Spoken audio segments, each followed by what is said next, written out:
verse 11 in Ecclesiastes, chapter 9. Finish that up and start chapter 10. We're almost done with the book of Ecclesiastes. And I'll be reading 11 through 12. I have seen something else under the sun. The race is not too swift, or the battle too strong, nor does food come to the wise, or wealth to the brilliant, or favor to the learned. But time and chance happen to them all.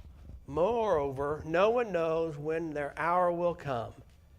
As fish are caught in a cruel net, or birds are taken in a snare, so people are trapped by evil times that fall unexpectedly upon them.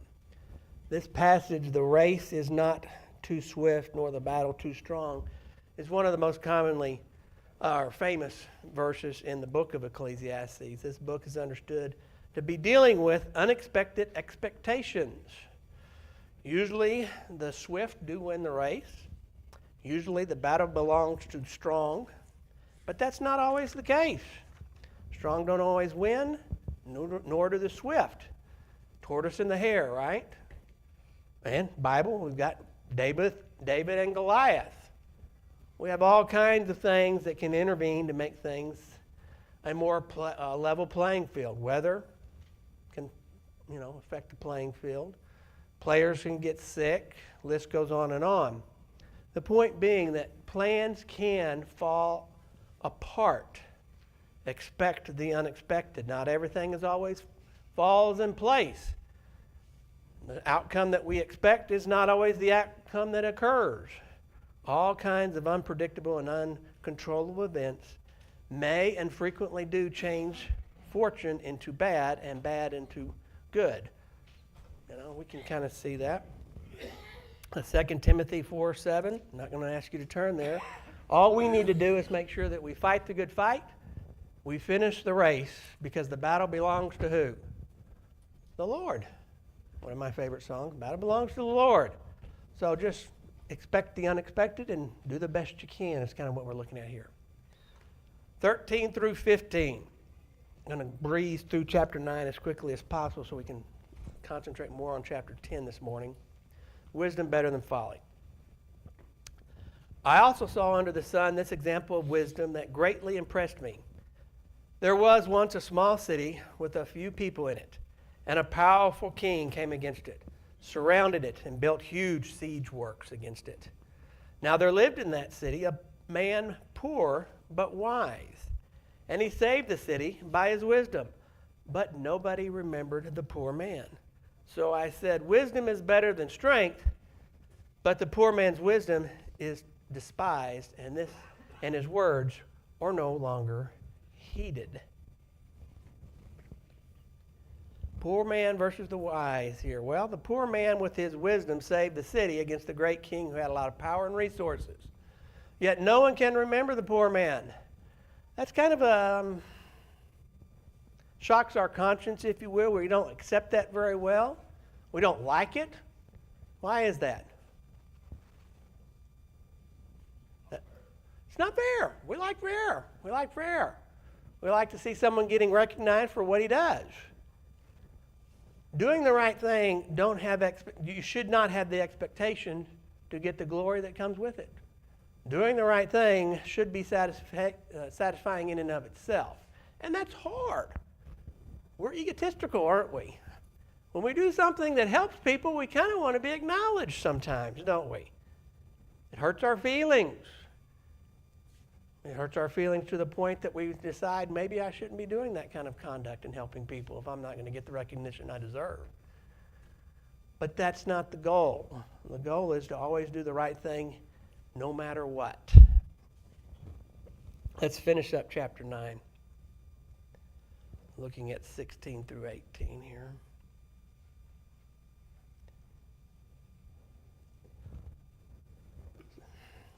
We already read 16. I'm going to read 17 and 18. The quiet words of the wise are more to be heeded than the shouts of a ruler of fools. Wisdom is better than weapons of war, but one sinner destroys much good. Once again, we're looking at the superiority of wisdom. That's drilled and drilled and drilled over and over again. But the last verse stressed both the value of vulnerability of wisdom. Yes, wisdom is more valuable than strength and weapons of war, but often the last words go to the loudest voice, not the wisest voice. Don't be deceived by the opinion of the many. Sometimes the opinion of the few or the one is the wisest. Have you personally seen that perhaps? I can think of a few examples that sometimes the loud or the most boisterous or the largest group seem to get their way. We've all heard of the mob mentality, mob rules. The loud, the boisterous, the people that push their opinion.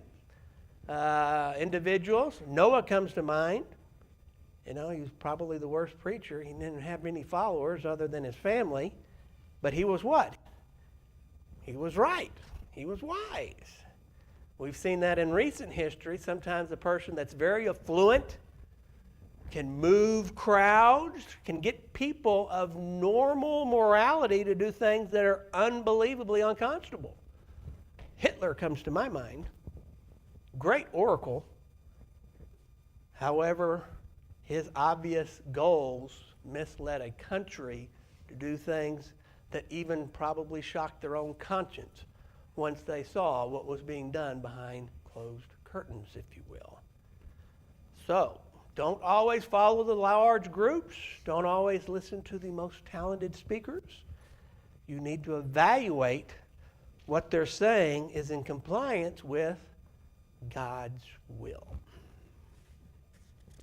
All right. Now we'll go to chapter 10.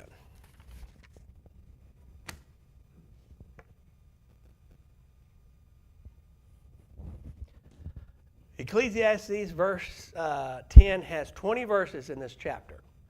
So I'm going to read the first 4. As dead flies give perfume a bad smell, so a little folly outweighs wisdom and honor.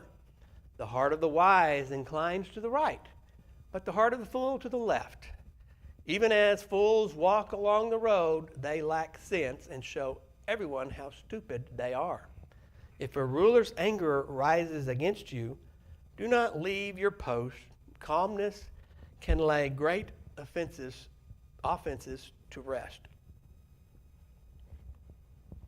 Kind of reads like a proverb, doesn't it? When we read Proverbs, the way those are structured, well, the first four verses in this chapter kind of remind me of Proverbs. Again, Solomon is trying to stress wisdom to the reader and its value. Wisdom is very important, especially when danger or folly is present. So Solomon here in this chapter spends a lot of time warning the reader against the dangers of folly. As we read through chapter 10, we're going to notice that the word folly is used 9 times in this chapter. So quickly, I think we need to have a good grasp of folly. Well, folly in a definition type sense shows the lack of good sense. But I think it's more than that. As we read through Ecclesiastes, I'm going to suggest to you that folly, in our study here today, folly is to hold the pursuit of truth in contempt by choosing to make our own paths.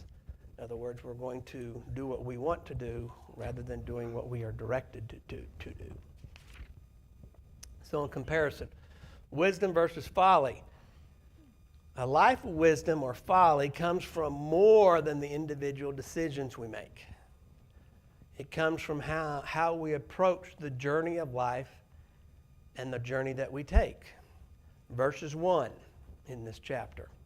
As dead fly gives perfume a bad smell, so a little folly outweighs wisdom and honor. This comparison here, well, you might smell good, but the flies kind of ruin it for you, right?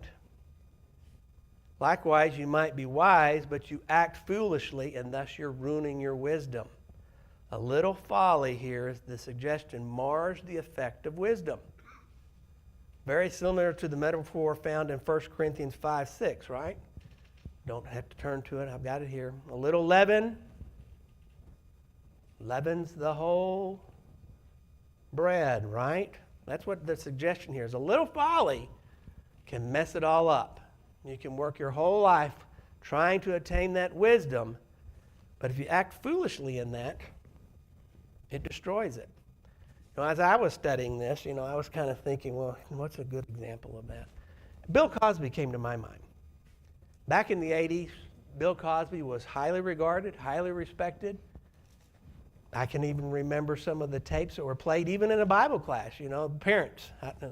And Noah, his skit on Noah, always kind of quoted. But, as we came across some bad decisions on the part of Bill Cosby, then it became obvious that he lost his reputation. And it's bombed. I mean, has anybody ever seen the Cosby Show reruns anymore? You can't find them on TV. They've taken them off the air. That bad decision, that folly, ruined his reputation. Verse 2. The heart of the wise inclines to the right, but the heart of the fool to the left. Okay. Don't. I know this is election year, and I know what you're thinking. Okay, but I'm not going to go there, all right? We're going to ignore the politics on this one. Leaning to the right, conservative. The fool is leaning to the left, the liberal. But that's not what these verses are looking at in regards to the political nature of it. I would suggest to you. Ecclesiastes verse 2, chapter 10 here, is a metaphorical representation of wisdom and foolishness. It suggests that he who possesses wisdom makes choices that are in alignment with God's will and principle, while the foolish tends to make decisions or choices that are not in alignment with God's will and principles. It warns about the consequences of foolishness and the importance of wisdom. This is a biblical symbolism.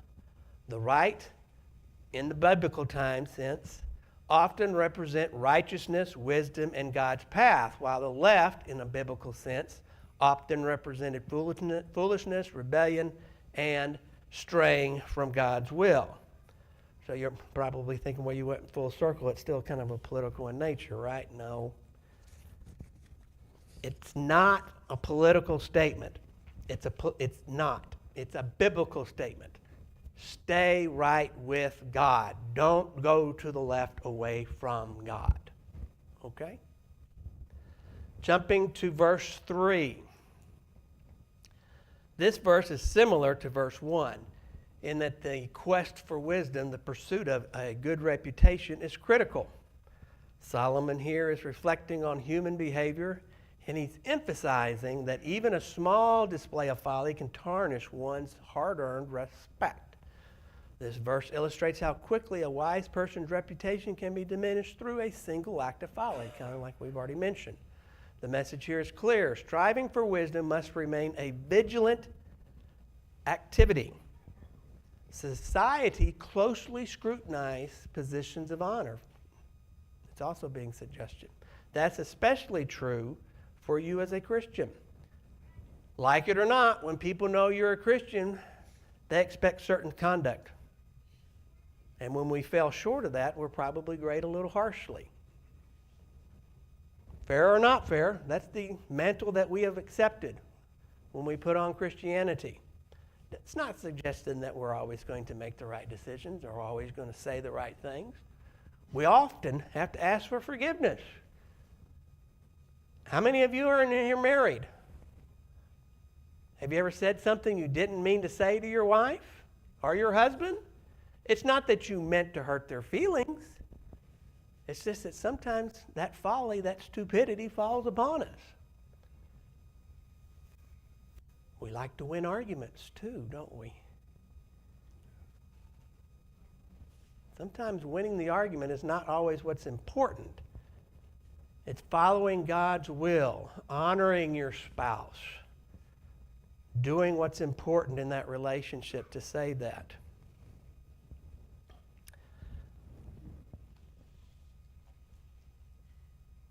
Let's go back to verse 4.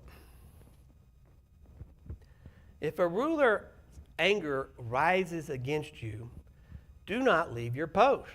Calmness can lay great offenses to rest. Verse 4 presents advice on how to respond to authority. Now, we've touched upon that in some previous chapters, but here it suggests to maintain one's composure, but also it suggests not abandoning your position or your responsibility in the face of hostility or in disagreement. It implies that yielding gentle and calmly with that kind of demeanor can alleviate tensions and potentially resolve significant issues or conflicts. It hints at the value of patience and humility as a means to preserve peace and stability. It advocates exercising wisdom when dealing with earthly authority. Practice self-control when dealing with provocation. Promote peace and not conflict. Now, that's a difficult concept again. It's difficult because we want to be right and we want people to agree with us. But opinions are like belly buttons. Everybody has one, right? Does it mean that you have to remain silent? That you have to advocate or give in to someone's position when you know that that position is not right? I don't submit to you that it does that. But there's a way to approach those situations in a calm, orderly fashion.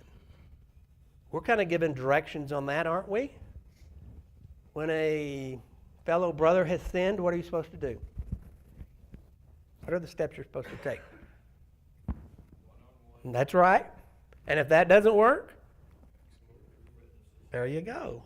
We try to calmly solve the situation, to bring it to their attention. We don't want them to live in sin. You know, just remaining calm and polite doesn't mean that we let someone else fall away. Sometimes we've got to,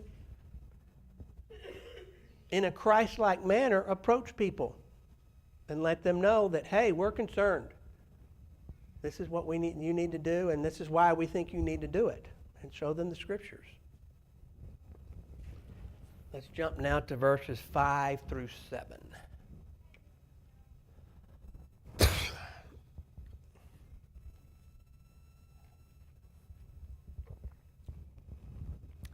There is an evil I have seen under the sun, the sort of error that arises from a ruler. Fools are put in many high positions, while the rich occupy the low ones. I have seen slaves on horsebacks, while princesses go on foot like slaves. I would suggest to you that these verses demonstrate the importance of wisdom. Again, that is a very common theme through the book of Ecclesiastes. But it especially deals with wisdom on how its importance of wisdom as how it relates to the proper leadership skills. It warns against foolishness and incompetency that can lead to disastrous consequences. Verses 5 through 7, I believe, challenge us, the reader, to evaluate the nature of leadership and the criteria by which individuals are entrusted with power. Just pause there just for a second. No. Sometimes we evaluate someone's wisdom by the position that they hold, that the wealth that they've accumulated. That's not what's being furthered here, or not being suggested here. That's things that are the earthly ways of showing perhaps wisdom. It's not the godly ways sometimes.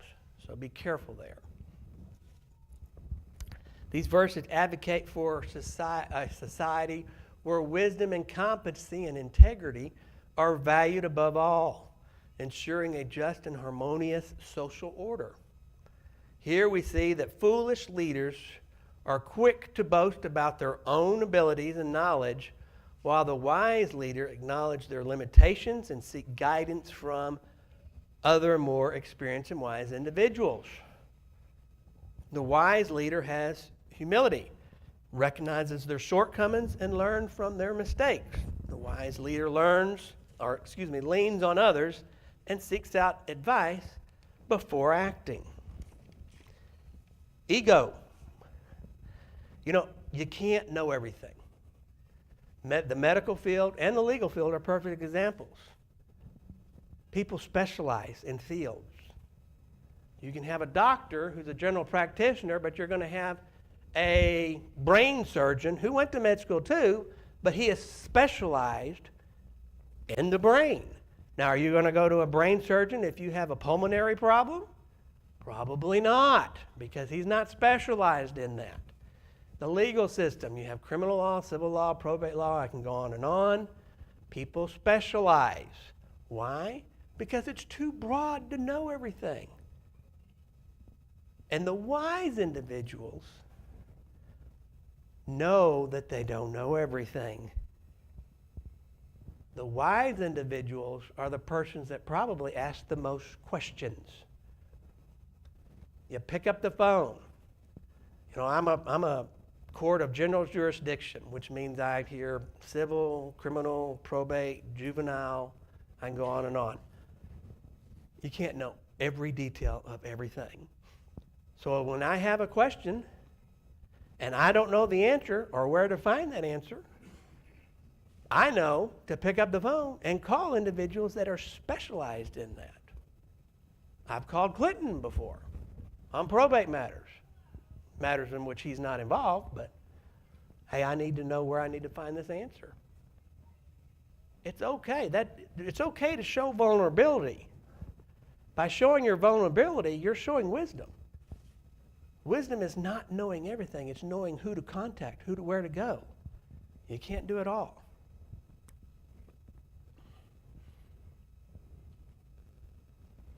Turn to verses 8 through 9. Will someone read that for me, please? I'm trying to save a little bit of my voice.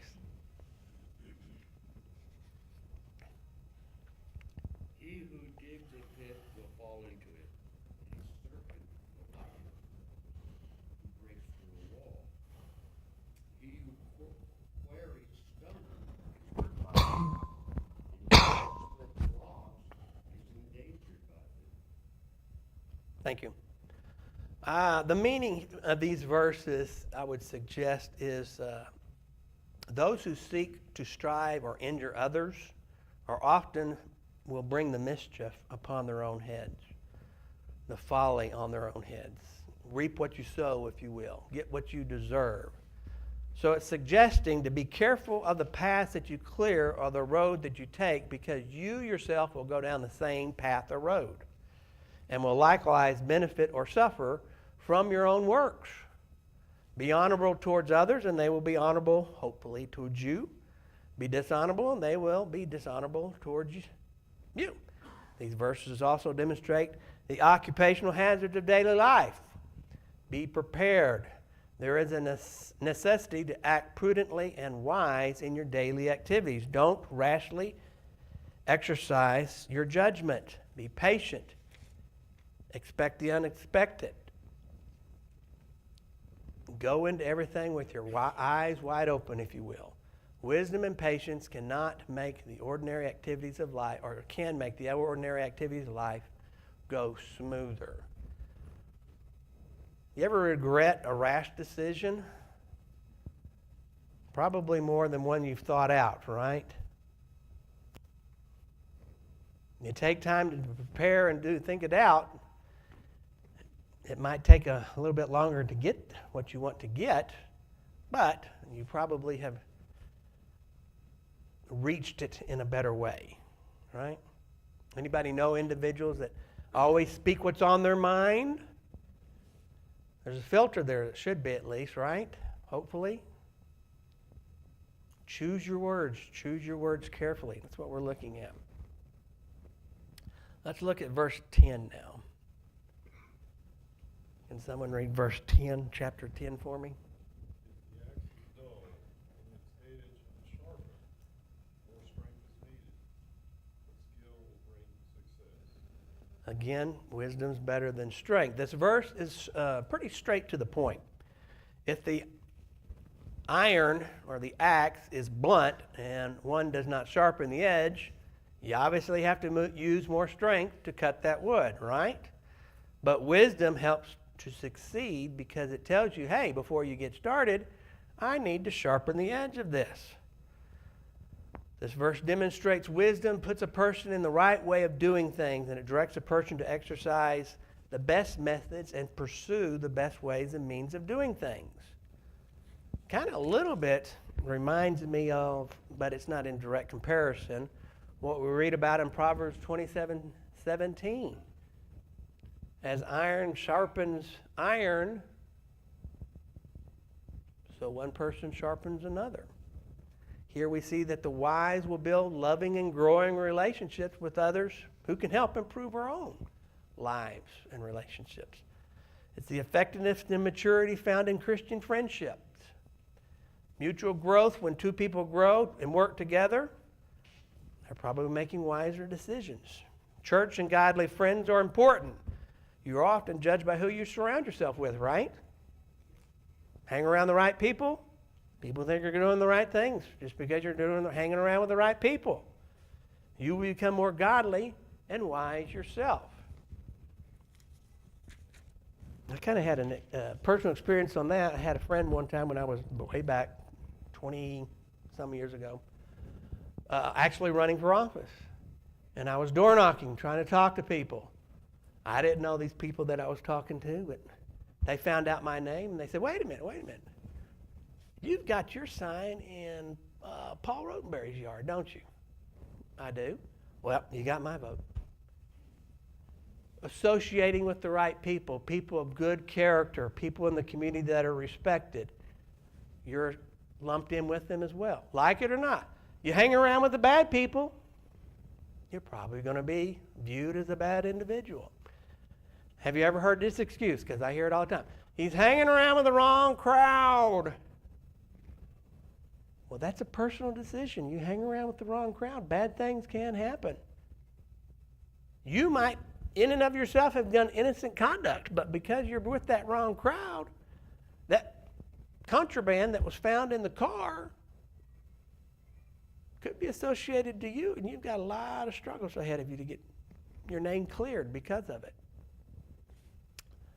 Turn to verse 11.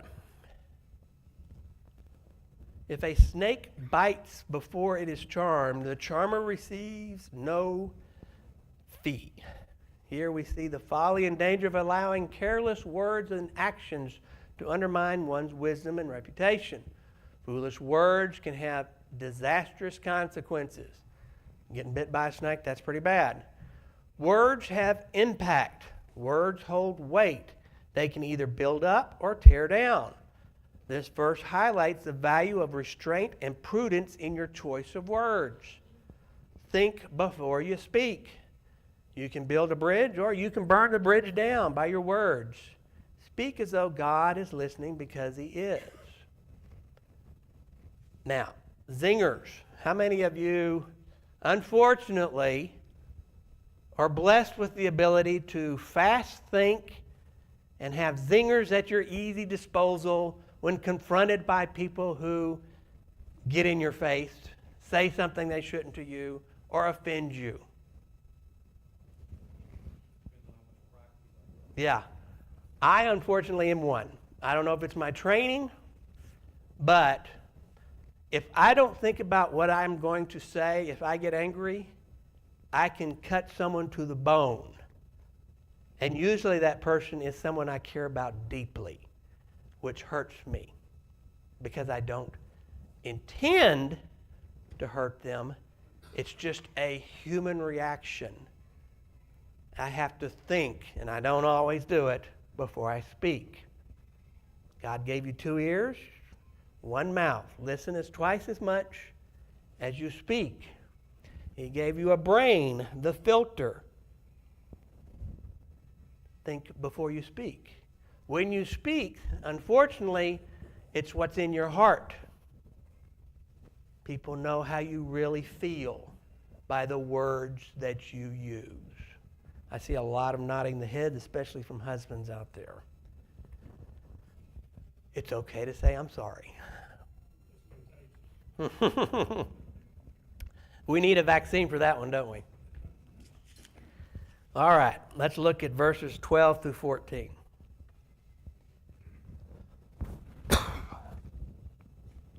Words from the mouth of the wise are gracious, but fools are consumed by their own lips.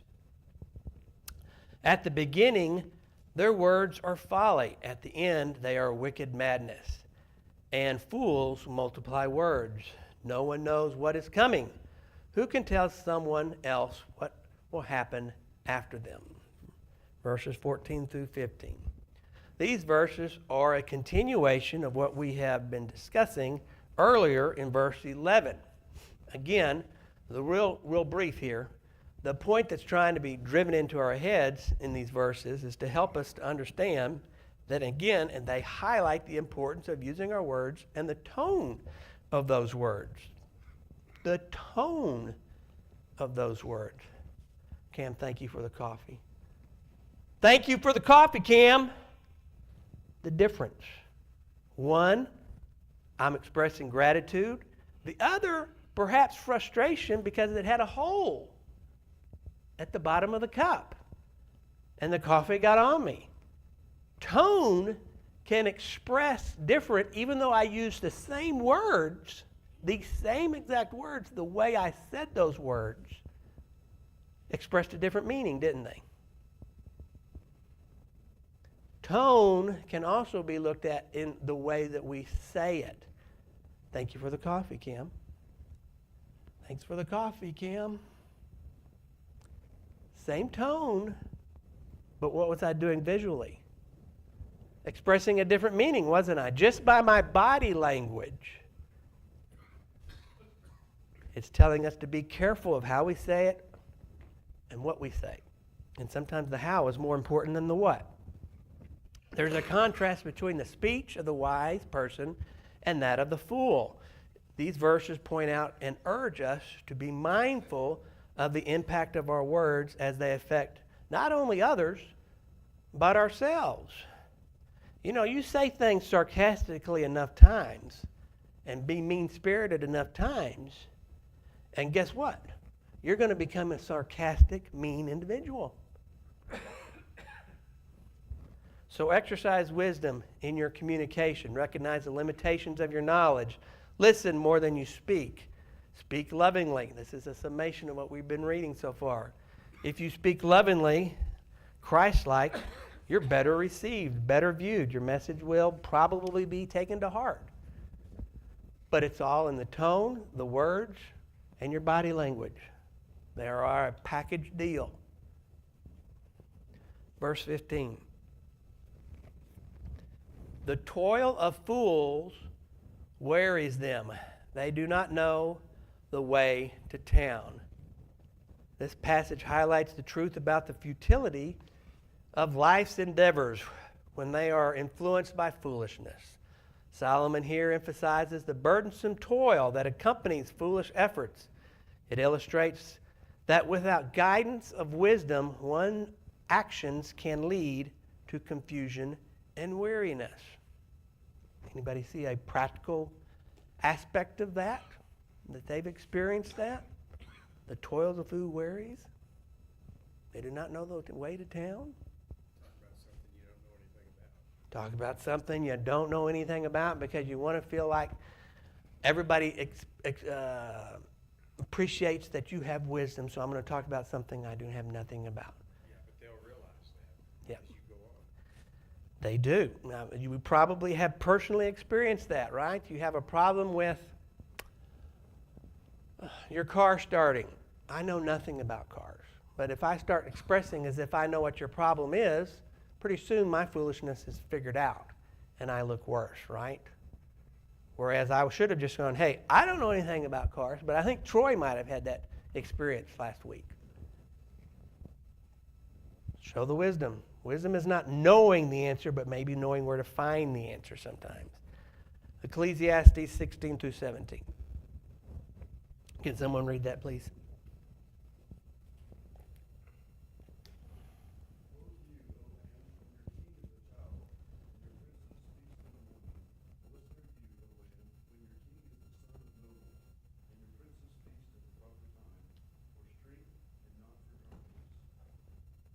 Thank you.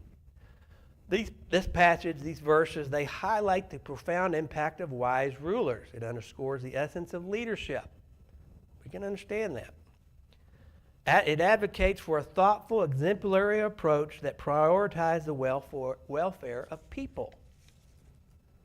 Sometimes people seek positions of power just to make themselves more lofty, when really the good leader is seeking that position to help others.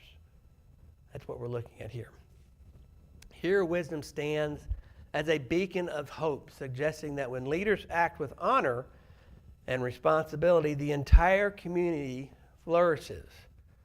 Godly leader is the wisest leader. Pray for your leaders. Pray that they not only have wisdom, but that they are aspiring to be leaders because they want to help, not because they want to bolster their own position. All right, my goal is to hopefully finish this chapter because we've been falling behind. And I think we're going to reach it. I know I'm sailing through it, but thank you for holding on. Verse 18. Through laziness, the rafters sag. Because of idle hands, the house leaks. This verse illustrates that laziness, negligence lead to deterioration.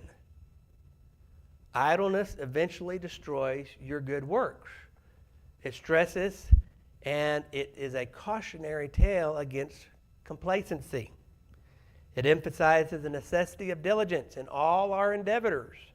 Solomon here is encouraging the reader to appreciate the value of hard work and to recognize that neglect will result with consequences. We bear the responsibility for our actions and our inactions. Success requires both insight and effort. Boil it down to the simplest thing. Yard work. I hate yard work. But if you do a little bit of yard work, you fertilize, you water, you weed it, you mow it, you edge it. I know in West Texas it's a difficult proposition to get accomplished, but it looks better, right? But if you just let it go, neglect, it looks bad. You got weeds, it gets high, the rodents come in. You start getting notices from the city, or you need to mow your yard, or whatever it is. It devalues the property of the value of your property. Laziness. It requires effort. And that's like wisdom. Wisdom is something, it requires effort. And once you think you've acquired it, it requires more effort to maintain it. You continually have to read the Bible. I would imagine a lot of people in here have read through the Bible. So when you read through the Bible once, you're done? No. How many times have you read through the Bible and you think, I didn't think of that the last time I read through this Bible. That's a different way to think. Or you go to a Bible class on the book of Ecclesiastes, in a year from now. You have a different teacher. He has a different perspective. Oh, well, that's interesting. I never thought of it that way. It's constantly trying to educate ourselves. There is no end in acquiring wisdom. It's a constant task. Ecclesiastes 19. A feast is made for laughter. Wine makes life merry. And money is the answer for everything. Well, this one's a little bit more difficult. These verses are a powerful reminder that true happiness and wisdom, I would suggest, even though it says, and money is the answer for everything, it's suggesting perhaps the opposite of that. I think it's maybe a sarcastic version of it. Because if you compare it to what we've already read in previous chapters, we know that's not the message that Solomon's trying to get across, right? Money is not always able to solve every problem.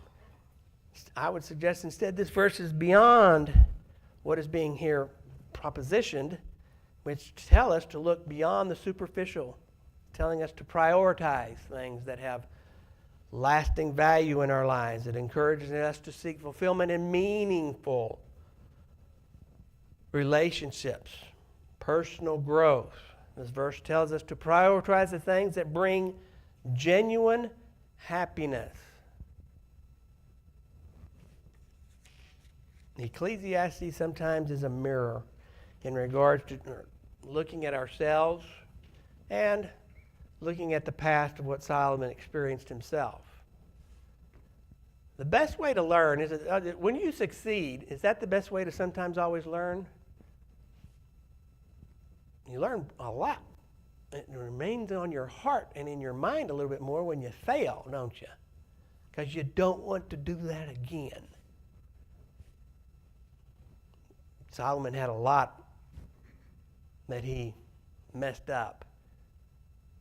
And we can learn from hopefully his mistakes and not have to go through those again ourselves. It's kind of like we tell our children, don't make the same mistakes I did. I think that's what's sometimes being said here in the Bible of Ecclesiastes. All right, finally, verse 20. Good, I'm going to finish on time.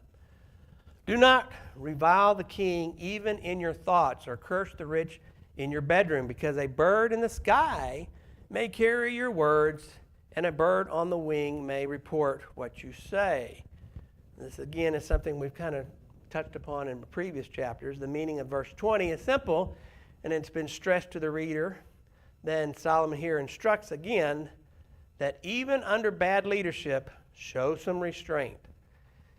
If you complain, the king will find out, and those in authority may eliminate you. I would suggest that given the length of Solomon's reign, he probably had a lot of personal experience in this matter. This verse reminds us again the importance of showing respect to authority. It goes beyond our outward actions and emphasizes that even our thoughts and our private conversations should respect or show respect. It illustrates the instructions here, challenge us to consider the integrity of our character and the purity of our heart. We are to think about the impact of our words, cultivate kindness and understanding. We are to reflect on the power of our thoughts and words and how they influence others. Our actions, attitudes, and words can shape ourselves and others. Embrace the mindset of humility, respect in both the public interactions and private thoughts. You know, there's not a lot of things that are done in secret, especially in today's world with the internet and everything else. But even in the home, I raised 4 daughters. And if one of them thought that they were getting around the rules, breaking the curfew, getting that extra cookie out of the cookie jar, they might have been doing it in secret, but let me tell you, when you have 3 sisters in that house, there's no secrets. Someone's going to tell on you. There's always eyes. In today's world, there's an eye right there. There's eyes, there's ears. Recording, telephones, photographs. Everything can be recorded and put on the internet. There are no secrets. You are under surveillance 24/7. Be careful what you say and what you do. Kind of like the song we sing to look at. Be careful, little eyes, what you see. Be careful, little ears, what you hear.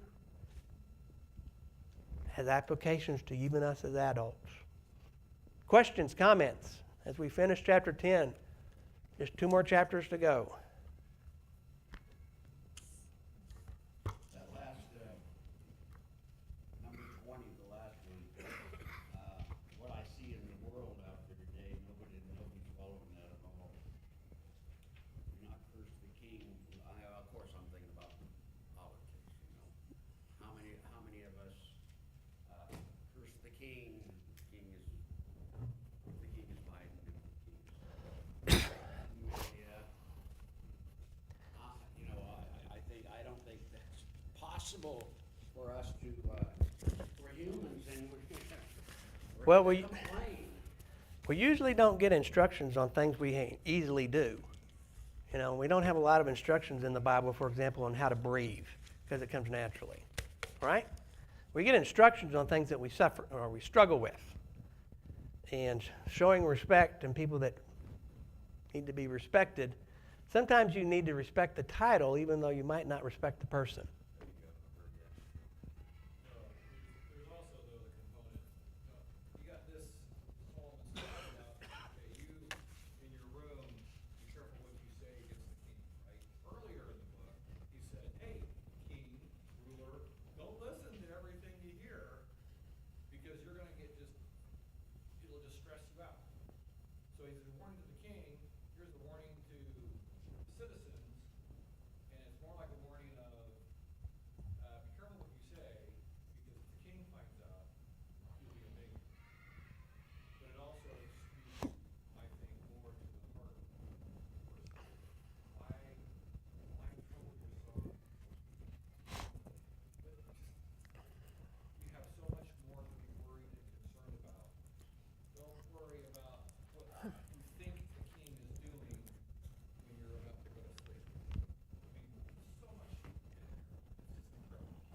It's a suggestion of control what you can control. Do what you can do. What can we do in politics, for example? Everybody in here has what? One vote. Exercise that, and come what may. You did what you can. Find satisfaction in doing what you can do. You can capture the discipline, and when it takes a bit hard, you can go a long way. Mm-hmm. But that's, you just gotta read the Bible and understand the Bible to understand discipline. Well, we just had a perfect example. I mean, earlier you suggested in the chapter it said what the king's supposed to do. Then it said what the citizens are supposed to do.